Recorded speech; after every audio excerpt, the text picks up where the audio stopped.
From the heart of the jungle comes a savage cry of victory. This is Tarzan, Lord of the Jungle.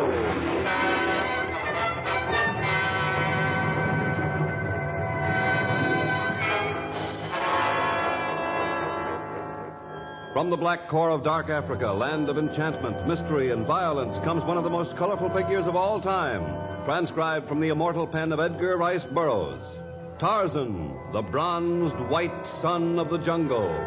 And now, in the very words of Mr. Burroughs, the story of Contraband.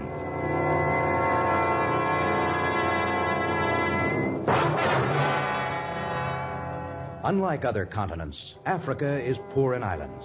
With over 16,000 miles of coastline, it has only a half dozen islands large enough to earn a place on the map. And thus, even a small coral islet like San Lorenzo, which is too small to appear in atlases and geography books, has great military importance. The woman knew its importance. The woman who stood in the public square of San Lorenzo's capital, her dark eyes flashing, her flowing hair tossing, her slim body swaying hypnotically as she incited the natives to riot. Why should you work in the fields all day?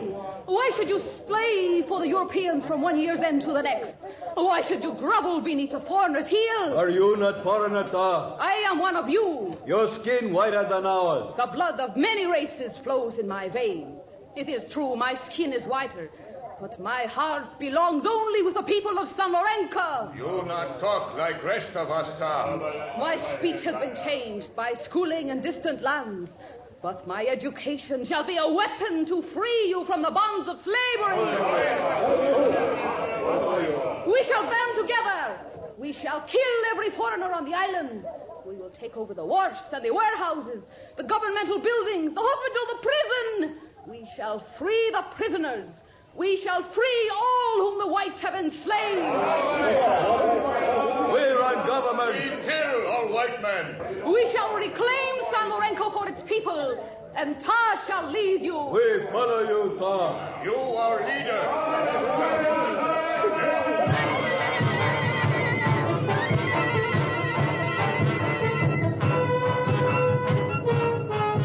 And so began the bloody revolution of San Lorenzo. Despite the fanatical zeal of Tar and her followers, the natives were not able to take over the government in one quick stroke. Instead, the war continued for many months, growing in savagery and intensity with each day. Even the governmental police from the mainland seemed powerless to stop it. And after a raid that resulted in the death of more than a dozen of the police, Captain Lawrence was detached from his unit for a special mission. It took him to the mainland, along the jungle coast, and to a crude cabin that stood in a small clearing. I say there, are you at home, Tarzan?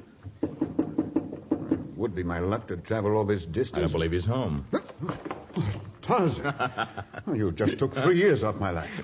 You have to sneak up on a man like a panther stalking its prey. I did not mean to frighten you, but I caught the scent of man a few moments ago, and I decided to hide in that clump of trees over there until I learned the identity of my caller. Well, I'm glad we're friends. I should hate to be an enemy coming to call on you.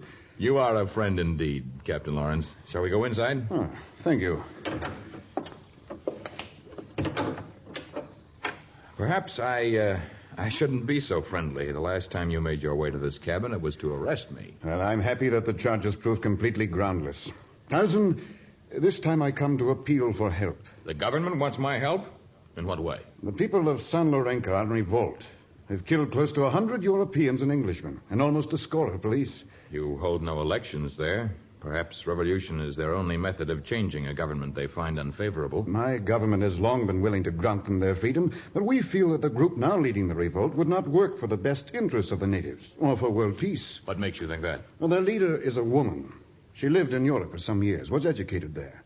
Her reputation was most unsavory, and she was the intimate of those who preach world revolution. Although she was born on San Lorenzo, her ways are not those of the people, nor are her goals theirs. One seldom knows a woman's aims. What do you think hers are? She has long been the confidant of a war profiteer, a despicable character by the name of Ali Astigar. It is known that they were in close association before she decided to return home to San Lorenzo. But what does that prove? Astigar is in the employ of powers who begin revolutions in many strategic countries. The revolution in San Lorenzo started the day after her return. I see. She has gained great power over the natives. They look upon her as some sort of a goddess. Only the influence of someone also looked upon as a deity can overcome her influence. Someone who's looked upon as a deity? Surely you do not think I hold the position of a god. The Lord of the Jungle? It is more than a title of respect, Tarzan. Even on the island, your name is enough to make a native think twice before joining Ta and her followers. Ta? That is the woman's name? Oh, she has used many aliases in the past. I don't know where she got this one. Ta is a native word. It means lamp. A lamp, eh? A lamp that leads the natives to death and destruction. And Tarzan, only you can stem this tide of killing.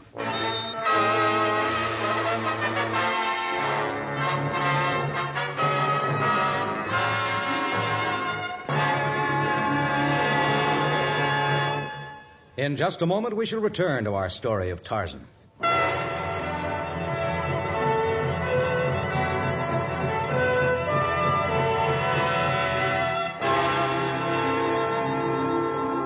The equatorial rain had come quickly, and rivulets of water ran down the faces of Tarzan and Captain Lawrence as they broke through dense jungle growth on their way to Lagos, disembarking point for San Lorenzo, scene of the bloodiest revolution of modern times. If this rain keeps up, they can sail the steamer right into the jungle to pick us up. I think it will stop before morning. Well, I hope so. Every day's delay means more deaths on the island. If only we knew where the natives were getting their guns and ammunition. Guns and ammunition? You didn't mention that before. I assumed they were using knives and spears and other native weapons. No, it's guns this time. I told you there were outside influences at work. Ah. For the first time, I'm really convinced. Could you travel faster, Captain Lawrence? Well, I'm afraid not. I can't take this moist heat the way you can, Tarzan. Perhaps we'd better rest until morning. I dislike traveling in this strong rain anyway. You? I thought you were impervious to the elements. Well, it's difficult to catch the scent of any enemy with the wind and the rain beating down. Any enemy who ventured out on a night like this... Drop to the ground. Someone's firing at us. Tarzan, you better get down, too. Not until I find out who's trying to kill us.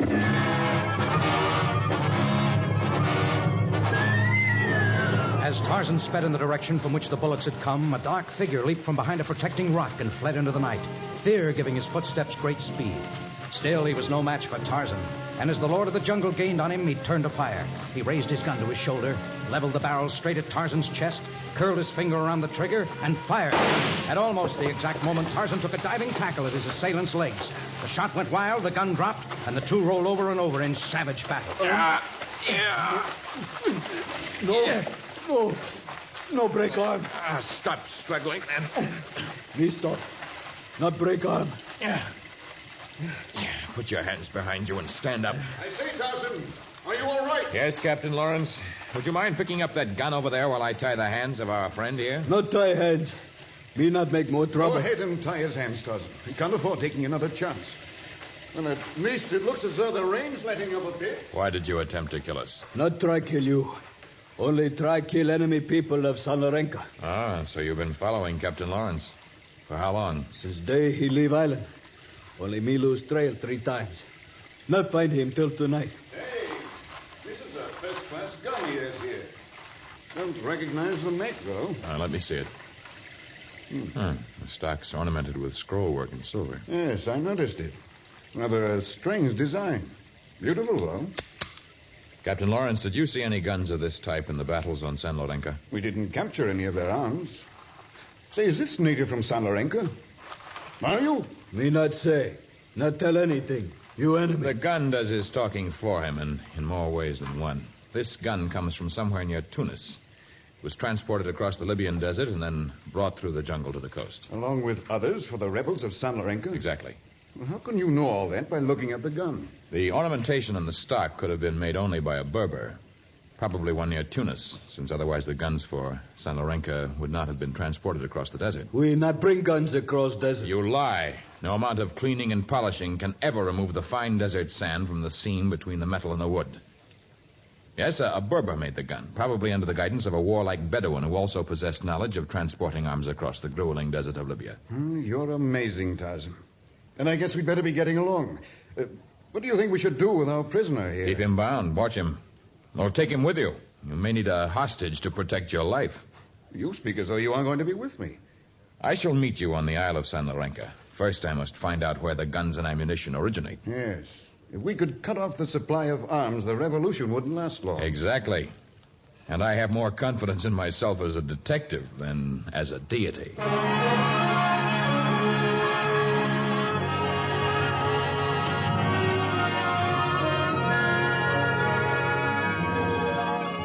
It was a long and a difficult trip to the land of the Berbers, and the task of narrowing down the silversmith who had worked on the guns was even more difficult than the trip. But Tarzan's years of jungle training had taught him to ignore not even the tiniest of clues. A steel shaving, a grain of silver dust, 100 other tiny clues finally led him to a silver shop in a small native town near Tunis.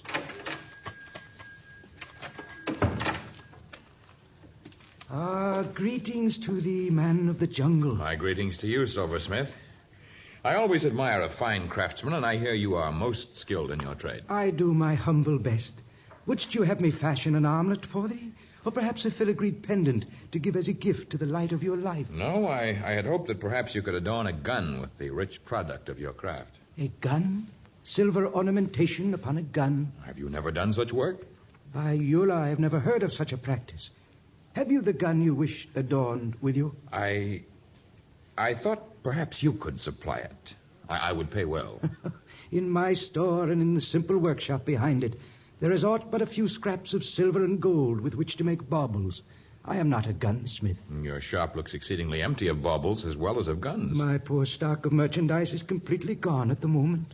I noticed the large bales outside your shop. Someone purchased your entire stock? Yes, that is it. A buyer from one of the great marts of the world so admired my work that he bought everything I had. He has prepared it for shipment. He must prize it highly. The bales are well padded on the outside. Were you examining that which did not concern you? I looked only so I might determine whether the shipment was destined for the desert. You see, I am an experienced guide. And were your purchaser desirous of crossing the desert and then perhaps the jungle in order to reach the sea, I might be of service. Wait here. My poor memory just recalled some silver I left upon my stove in the workshop. I shouldn't want you to neglect your work on my account. I shall return immediately, Effendi. Do not go away. I have no intention of leaving. Your reputation is so great. Ali Astagar, there is a Nazrani within my shop who asks strange questions. About my bales of merchandise, perhaps? Yes. He entered the shop and started inquiring about... About guns? Yes. He stands 6 feet or more in height, perhaps. Has a slight scar upon his forehead and dresses like a jungle native. It has the skin of a white man. Truly, Ali Astagar, you have the wisdom of 1,000 men. I have the cooperation of a clever woman by the name of Ta. Her native followers are now legion, and her spies are everywhere, both on the island of San Lorenzo and on the mainland. She told you of this stranger? I have been expecting him. He has offered to act as a guide for your caravan. I was not prepared for that good fortune. Return to the front of your shop and assure him that you can arrange for his employment as a guide. But he is a man of great stature and fearful strength. The stature of a man is unimportant when he lies helpless on the sand. And even a man of great strength finds survival difficult when he is attacked suddenly and left in the desert to die of thirst.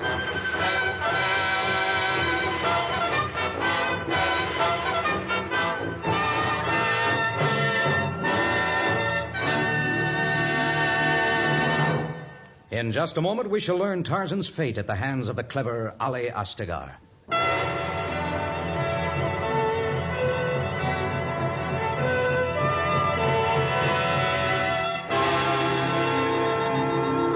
The grueling sun was reflected on the sand, and the heat was oppressive as the caravan slowly wended its way across the parched desert of Libya. A long line of well-laden camels trudged slowly, despite the urgings of the Bedouin camel drivers.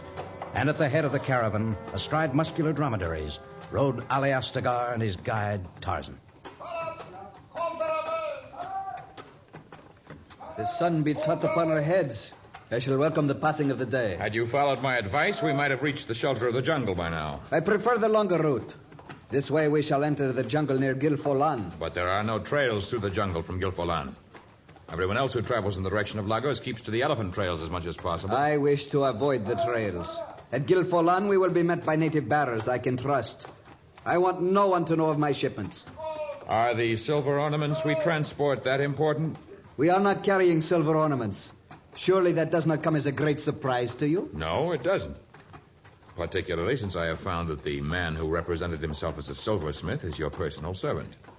But I am surprised to hear you admit that the cargo does not consist of silver. I never meant to deceive you, Tarzan. You know my name? Of course.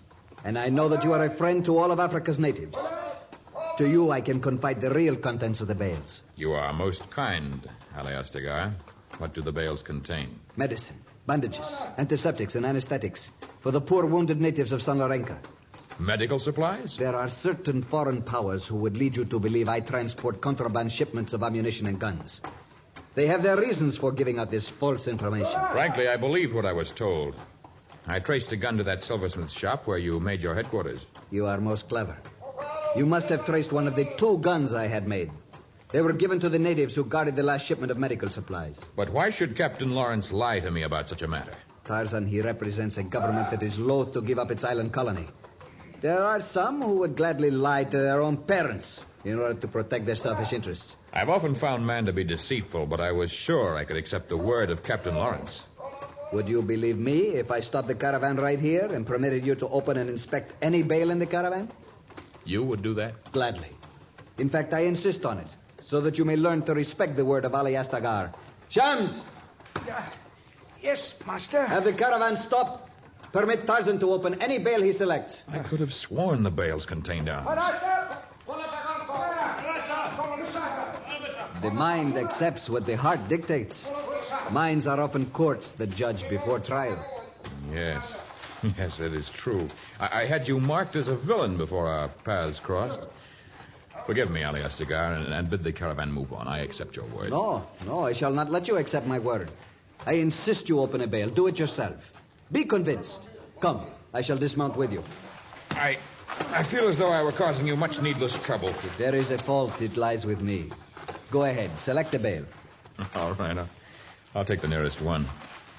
The one on that dromedary right there. Shams, Harun, Baba, take down the packet from the camel's back.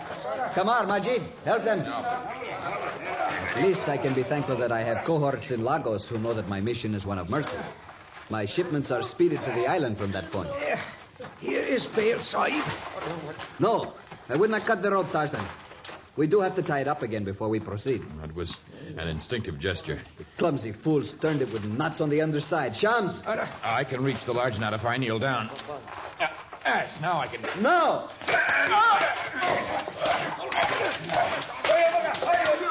Enough! Stop! You need not waste further blows. He is quite unconscious. Harun, Baba, fasten the bale on the camel's back. And hurry. We must remount and ride as the wind. And by the time we enter the jungle, its lord will be quite dead of exposure and thirst.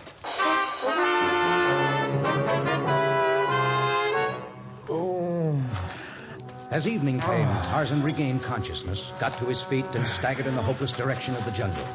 High overhead, carrion birds hovered expectantly. But neither the birds of prey nor the clever Aliastagar had been able to estimate the almost superhuman strength and endurance of Tarzan.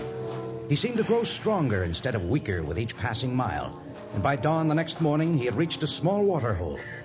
Within a few days he had crossed the jungle and secured a small boat to reach the Isle of San Lorenzo, the bristling fortress now commanded by Captain Lawrence.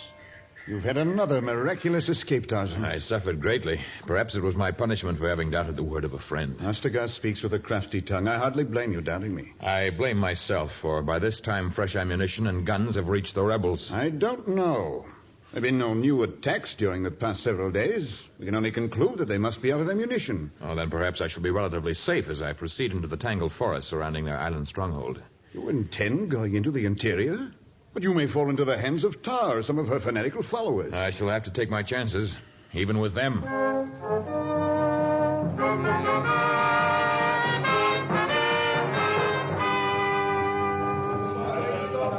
Jumbo, Morocco. Jumbo, you relieve Morocco as sentry. Nadio, you go back camp. Santa, his big war Shaoli there. Tomorrow we hold Shaori in capital of white men. Then we... Drop your gun. Nadio, we drop gun. Why, you're the same native who made an attempt on our lives in the jungle. But I thought Captain Lawrence still held you prisoner.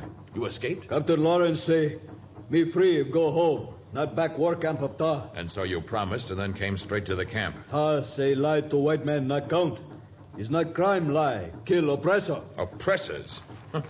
Oh, believe me, you have been misled. Not misled. It's true. Do you not accept the word of Tarzan, Lord of the Jungle? Believe only word of Ta. Ta, lamp who guides to freedom.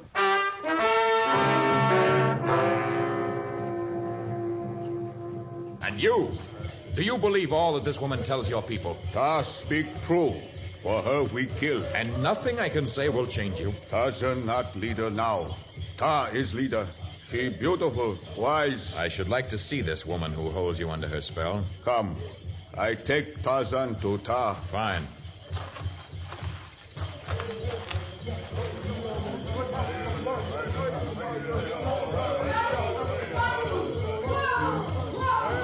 Fill your soul with the spirit of war.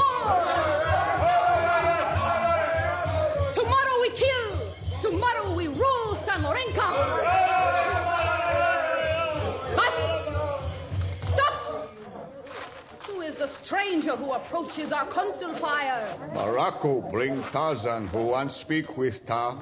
You are Tarzan? Yes. And you are Ta, the lamp which beckons the people to destruction. I lead them to victory. Today, fresh ammunition and many guns have been received. And tomorrow we attack the fortress in the capital. And under the new government, you will no longer be lord of the jungle, Tarzan. People of San Lorenzo, can you not see that this woman spreads the lies of those who would hold you under a greater oppression than any you have yet known? It's lie. We have victory. We rule country. You will be ruled by this woman. A liar and a cheat by the name of Ali Astegar and the corrupt government they represent. Enough! Capture him, men! Don't let him escape! Chase him! Fire at him! Save your ammunition. In surviving the desert, he has proven his reputation. You will not be able to shoot him down from the trees. People of San Lorenzo, if you attack the fortress and the capital tomorrow, misfortune will fall upon you.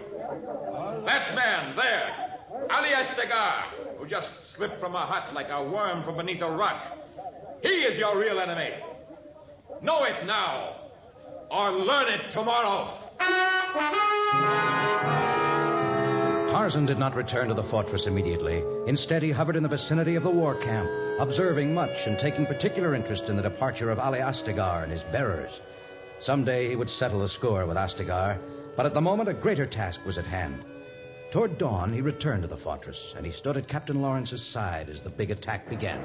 Well, there's certainly a slew of them out there.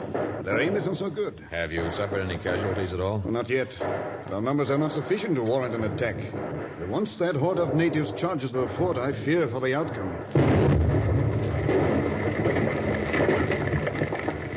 What in the world was that? They have no guns large enough to create an explosion that loud. I think I know what caused that explosion, and I know now that the natives will not attack. Not attack? But you can see them massing for the offensive blow now. I shall dissuade them. Tell your men to guard their shots, so that they do not hit me in the confusion. Oh, Tarzan, where are you going? You can't just walk across the clearing and into the midst of the enemy. But Tarzan did walk across the clearing and straight into the troops of the natives. And as he did, a strange thing happened. Small cannons exploded, breaking into 1,000 pieces. Native guns disintegrated in the hands of those who attempted to fire them. Bullets failed to explode at all. Rifle levers jammed. Cartridges refused to fit into the guns for which they were intended. And despite the urgings of Tar, the natives threw up their arms in confused surrender. Only then did Tarzan signal for Captain Lawrence's men to advance. No, you mustn't surrender. Until death must you fight. Captain Lawrence, have your men take the woman prisoner. No, you won't take me. No. There you are. No. A nice shiny pair of handcuffs to wear. No. Take her over there. You had best save your tears for the people you have misled. Tarzan, I just watched something, and I still don't believe it. What in the name of heaven happened? The people of San Lorenzo were betrayed by Astegar, a man who double-crossed everyone who had an interest in this small island. He sent Tar here to incite the rebellion. He got a foreign power to pay for the arms he delivered, and he reaped a double profit by purchasing defective guns and ammunition. But when did you learn of all this? Some of these things I learned last night as I threaded my way through the camp. And some of the things I learned by long association with those who know no loyalty except to their own purses. I think from now on, the loyalties of the people of San Lorenzo will be with those who have proven themselves their friends.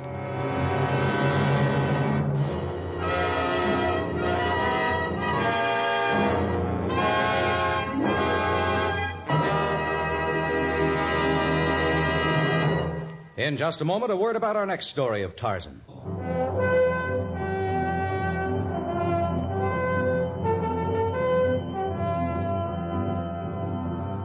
Stanley reported the strange lake in his book, In Darkest Africa, which was published in 1890.